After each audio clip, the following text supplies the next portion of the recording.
what's the next level? What's the next step for you? After you master this, then what are you going to do? Like after high school? No, in welding, what's the next step? What are you learning next? Because you'll learn different aspects of it when you decide. Today, we were in my other class, we were doing oxyacetylene welding, brazing. Yeah. And we were going to go in the lab today, but then I told Ms. Charter, I was like, no, I got this to do. Okay. And next Monday, we don't have school, and Tuesday, we'll be doing fabrication. Okay, good. Good. We need lots of manufacturing. We need lots of fabrication, lots of construction. The president has been very clear. He wants to build the manufacturing sector, blue collar boom, and we want to make sure that we're investing in you. Are you thinking about staying here in the community? Yeah, I finished this first year, and then I'll get my associate's degree next year. Yeah. Well, good. Well, good job. Stay with it. Work hard. It takes a lot of hard work. And I'm sure your instructor will tell you.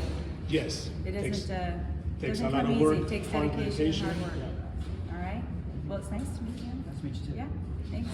Thanks for everything. All right. Keep it up. Thank you.